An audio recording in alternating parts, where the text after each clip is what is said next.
Saya mau tanya soal iktikaf. Saya tahu bahwa iktikaf itu penuh dengan pamrih. Nah, padahal tujuan iktikaf itu adalah untuk mencari ridho Allah.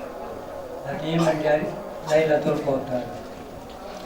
Dengan sholat dengan syaratnya kan ada 4 atau 5. Yang pertama niat, yang kedua harus tinggal di masjid atau musola dan tidak boleh keluar setelah niat terpasang. Kemudian pekerjaan di dalam iktikaf itu berupa sholat sunnah sesuai dengan yang dihadapi, tahajud, sholat hajat atau taubatan nasuha, kemudian zikir, dilanjutkan dengan doa. Dan itu tidak begitu masuk masjid tidak boleh bicara urusan duniawi, itu syarat di dalam. Nah, itu kan pamrih juga Bapak sebelum dia menjalankan yang pohon-pohon ini, syariat Islam ini. Nah, yang perlu saya tanyakan, bagaimana menurut pendapat Bapak? Kemudian makna dari iktikaf itu kayak apa? Menurut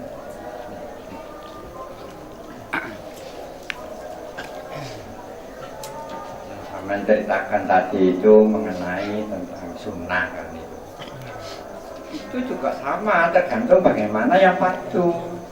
Kalau yang dasarnya tadi benar, yang fardu benar, yang syariat Islam tadi utuh, walaupun iktikaf dia ikhlas. Makanya saya bilang, orang bilang ikhlas itu harus ada yang diikhlaskan. Itu termasuk ikhtiar apa maunya itu. Tapi tidak maksa. Diberi apa tidak itu kita ikhlas dengan hasilnya. Nah kalau kita tidak ada ikhtiar, tidak ada usaha lah, kita bilang ikhlas itu apa? Nah yang diikhlaskan. Sama dengan itu. Kalau jadi pengertian ikhlas tadi bukan berarti kita tinggal diam. Bukan makan sopo cari mana. Ya ngeplol itu namanya. Itu sama dengan kepingin punya anak tapi nggak mau kumpul sama istrinya. Kepingin punya anak tapi nggak mau kumpul sama istrinya, malah punya anak sama orang lain ngamuk. Kalau nggak mau ikhtiar itu sama dengan itu. Jadi perumpamaannya sangat jelas itu. Silahkan melakukan itu. Di sini yang dibicarakan ini khusus yang fardu buat diri itu harus karena Allah. Cuman itu hanya kalau itu sudah mau ngapain nanti terserah. Pasti ikhlas itu. Lah itu kok nggak ikhlas berarti yang fardu perlu dibenahi lagi, perlu diperbaiki lagi. Ada sesuatu yang terselip di sini. Itu. Jelas ya.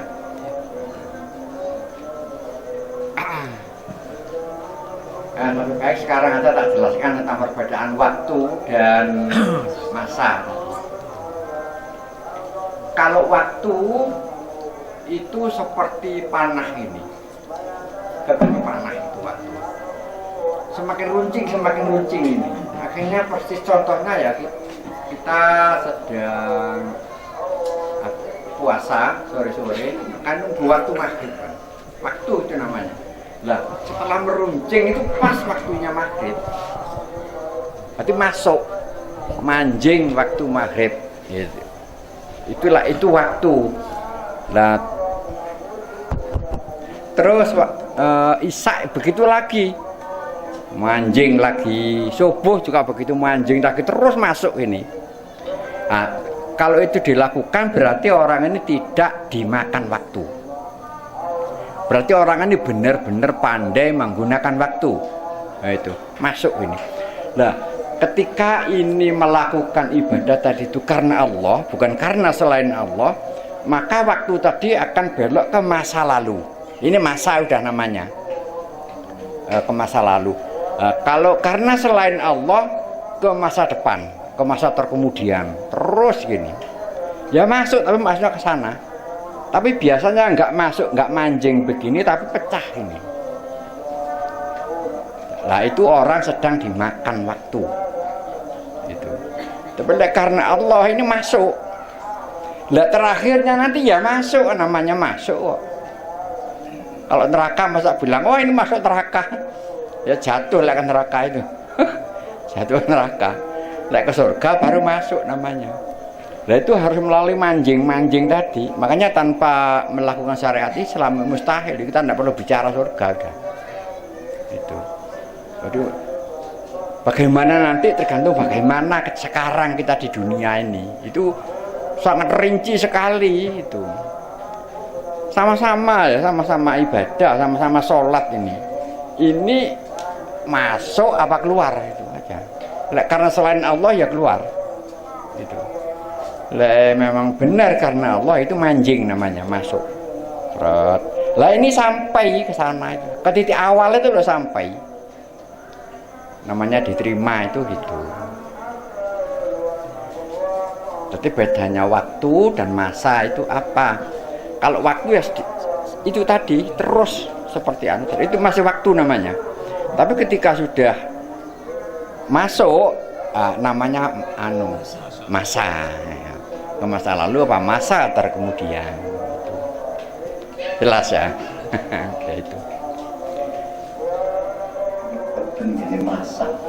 Niku pripun terus terkemudian. Tanda-tandane wonge nriman. Kok ngamukan.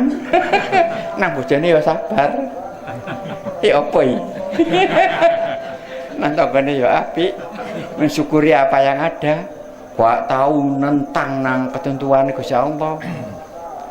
Karena wong tuane nang dulure nang sapa ae sambung apik. Akeh tanda-tandane. Ciri-cirine kono. Ciri-cirinya enggak ada.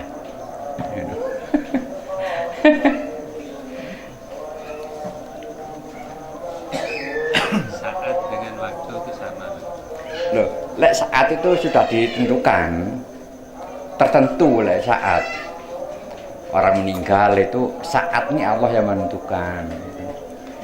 Itu ya waktunya pas itu, berarti sudah ada di situ sudah ada anunya patokannya. Masa tadi berjalan terus.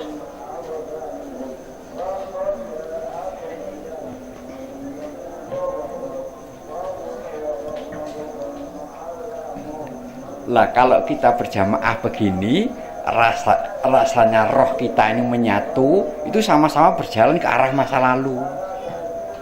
Saling bergandengan tangan itu. Kenapa di dalam Islam kok harus erat hubungan persaudaraan itu. Jadi bila mana salah satu ini mau larut ke arah masa terkemudian, ini bisa tarik itu. Karena itu daya-daya yang nggak bisa ditentang, daya yang sangat kuat sekali.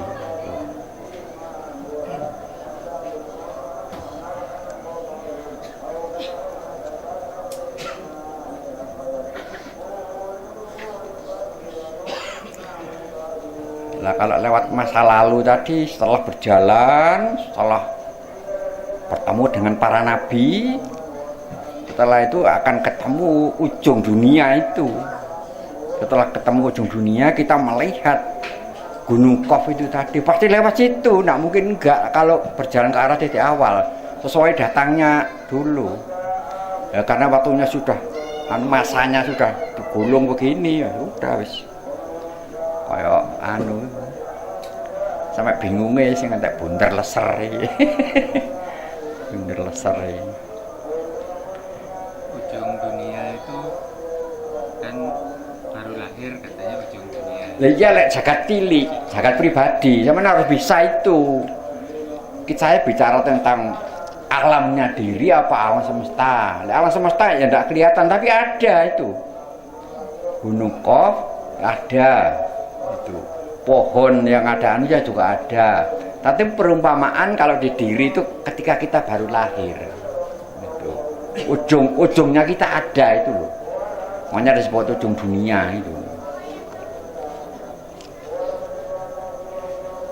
Makanya kalau ingin tahu ini, lihat dunia ini itu. Kalau jagat besar itu ujung dunia gimana, Pak? Apa? Jagat besar. Ya nggak bisa dilihat. Gunung Qaf ada tapi nggak ada yang tahu di mana persisnya. Ada yang bilang di Damaskus, ada yang bilang di Syria. Yang jelas pokoknya ada. Namanya Gunung Qaf. Lah itu puncaknya semua gunung. Akarnya gunung semua itu menyatu di situ. Itu nggak bisa disebutkan itu. Ada orang bilang ada di Syria, tapi di Syria ya nggak pernah ketemu, ada di Damaskus. Pokoknya ada lah. Gitu. Nah itu memang perumpamaan. Maksudnya itu siapapun itu loh maksudnya. Yang jelas itu perumpamaan dari seorang ibu. Gitu. Percaya apa enggak, dulu kan kita keluar dari situ. Bukan keluar dari batu, bukan. Kalau yang keluar dari batu cuma untanya Nabi Soleh aja. Itu perumpamaannya sangat penting itu. Kenapa kok begitu? Karena roh oleh Allah ditiupkan itu sudah ada dalam kandungan, bukan di luar kandungan, bukan. Ketika di dalam 9 bulan 10 hari baru lahir tadi, 40 hari sekumpal darah, 40 hari sekumpal daging, 40 hari aku tiupkan roh.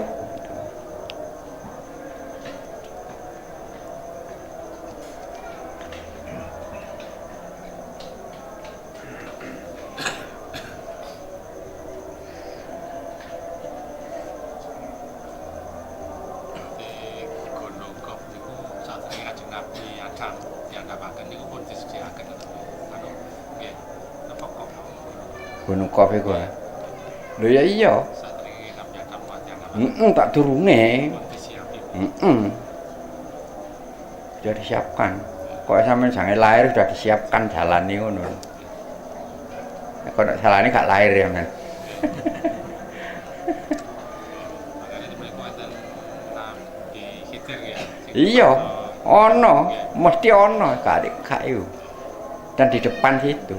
Sekarang yang paling lama beliau tinggal di sana. Sekali-sekali aja ke dunia rame ini. Itu. Yang pasti ketemu ya ke sana.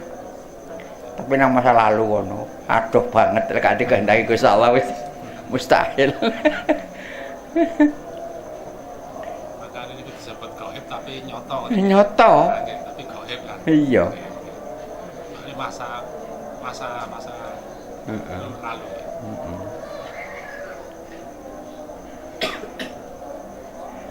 Pokoknya jelas gak ada yang aneh lah wis. Pokoknya rumusnya jelas ngono lho. Wong aneh iku ngene lho, wong wiritan karena dhuwit kok jare tambah takwa, lah iku baru aneh. Ngono. Tapi wiritane karena dhuwit tambah suwe tambah cinta nang donya, tambah medhit. Gak mungkin wedi nang Gusti Allah ku gak mungkin. Konsekuine ngono, ora kok salah ngono, gak salah sih ora. Tapi ini akibatnya gawe-gawe dhewe. Kok mana tambah saiki disebar luaskan. Waca sekian kali uang datang sendiri.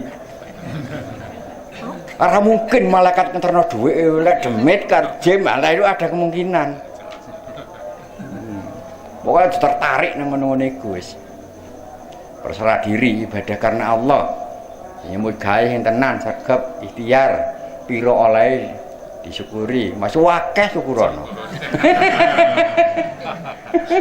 Ngono.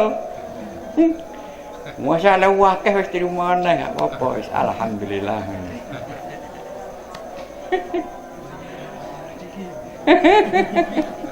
Ayo. Kakak sembrono lek ngomong soal iku. Aja didengar ada di kono. Didengar.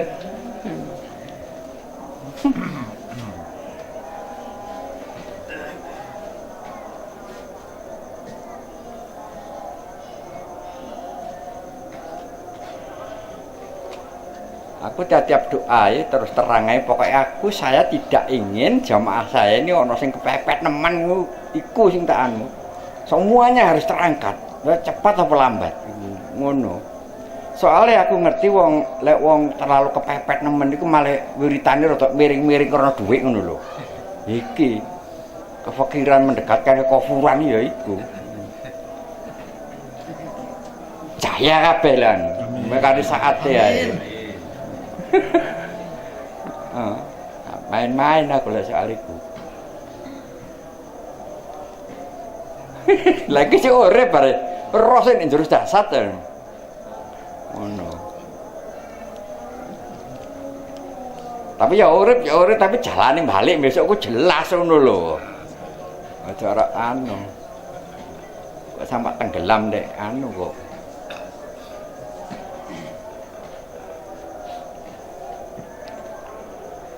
Waktu ombone gak terbatas, malah nglupuke serut maghrib manjing ngene lho. Mari ngono mari maghrib kok ngene maneh. Wit isak ngono. Subuh ngono, iku waktu. Lha iku jenenge wonge menggunakan waktu manfaat lek ngono iku. Lah lek ora iku wonge dipangan waktu ngono. Ngene yang pecah ini. Rohai dipangan waktu lah, kadang dipangan waktu nanti aneh pun nanti akhir gak iso nang ndi. Ngono. Menungsane kudu anu. Kudu paham yo anu niku. Masih duduk fardu iku tapi kudu anu ana pengetahuan ngono lho. Pengetahuan. Ora kagetan. Dong kagetan iki lha sego dhuwit marang banyaki. Marang delok wong kudu ngeplaki kudu ngono kudu ngenyek ngono.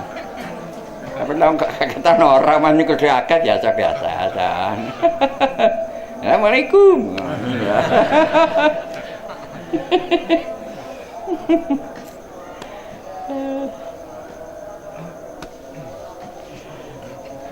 Allahumma shalli ala Muhammad.